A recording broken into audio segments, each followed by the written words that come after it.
kahirapan ngayon. Dati, ang akala natin ay guni-guni lang ang sinasabi nila na adik ang presidente. Pero kagabi lang, narinig natin galing mismo sa kanyang kapatid na isang senador, si Senador Jaime Marcos. Siya na mismo ang nagsabi na adik ang kapatid niya. Ipagpatuloy pa rin ba natin at tiwala natin sa isang adik na presidente? Kaya please, nananawagan kami. Ako, kahit ako lang siguro yata si Juan dito, o sino ba? Nakandeta. So, manawagan ka. Kami magagawa, kundi matuloy ito sa mapayapa at determinado. Kailang Panginoon. Kanina po, umabot kami ng 1,000 ng tanghali. Nag-break out kami kasi akala namin ang program kung sa Marcos resign!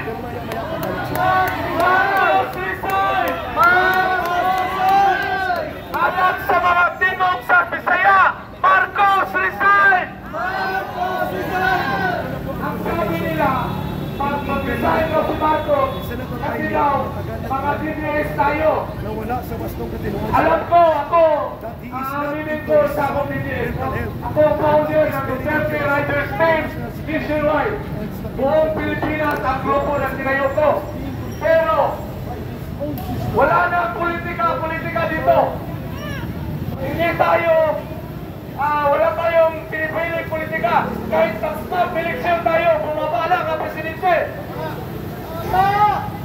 Kaya ngayon pa lang, hintayin natin hanggang sa November 30 na sana pakinggan ng presidente ang panawagan natin. Naog! Ferdinand Marcos! Naog na! Naog na! Karoon na! Nagkasalamat kung may hapon na tunggalan. Ayan guys, yung isang grupo po ng riders yun na galing pang Cebu. Marcos resign! Marcos resign! Marcos resign! Marcos resign! Marcos resign! Marcos resign! Mga Pilipino, pakinggan ninyo ang boses ng sambayanang Pilipino! Kami araw-araw na nandito upang manawagan na bumaba na sa pwesto ang walang utak na Pangulo dahil nalulong sa droga at drug addict.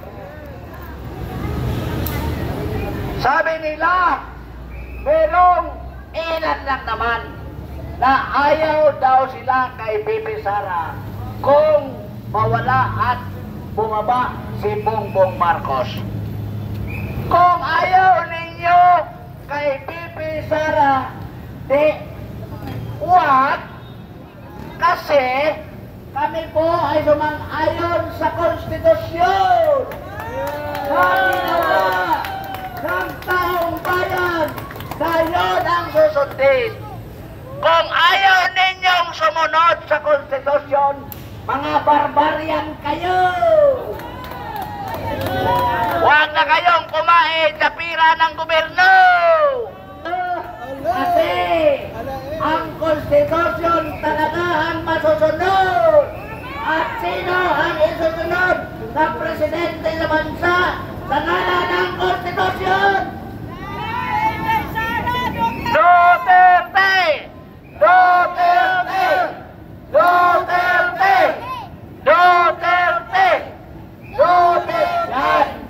Si Duterte ayon sa nalatan sa ating konstitusyon.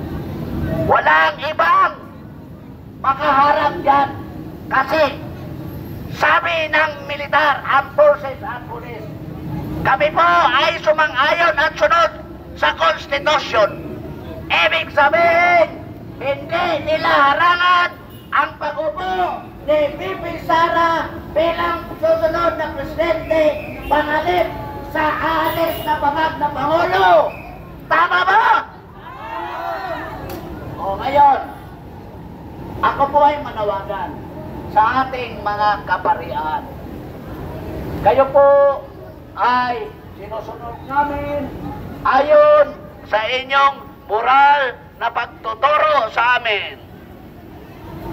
Sabi ninyo, bawal ang gamot, bawal ang droga, dahil makakasira sa inyong katawan, sa utak at sa pamilya. Sabi ninyo, pinangaralan ninyo kami na ayaw magkurakot dahil kasalanan ng Panginoon. Thou shall not steal.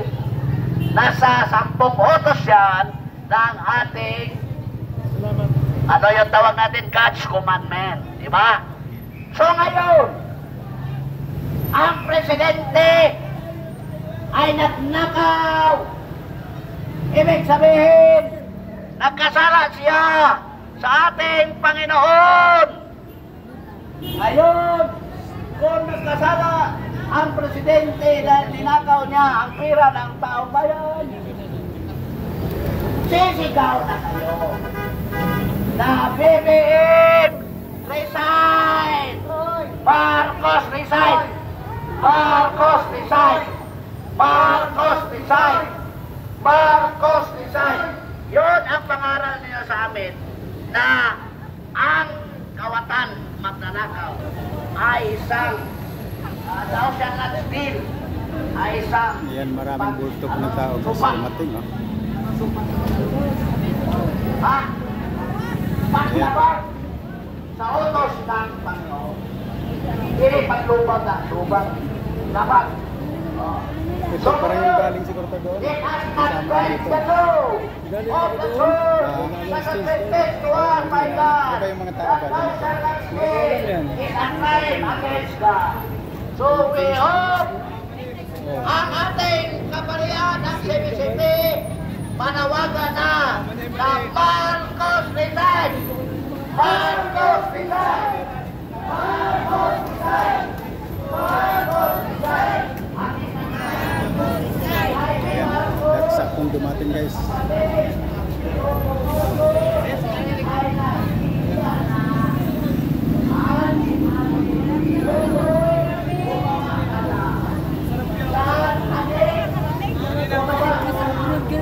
Kasi, pinahiyang ko na ang angkan natin. Ang tatay natin, magnanakaw. Tayo pa ay maging magnanakaw.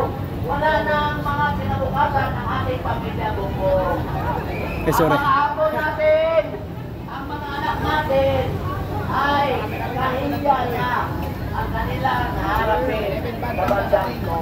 Maawa ka bumbong sa ating pamilya. Bumaba na lang tayo dahil ikaw ay adik, ang pamilya mo ay adik. You are consuming 29 grams a day per person, per family. Isa si Sandro, si Simon, si Elsa, si Lisa,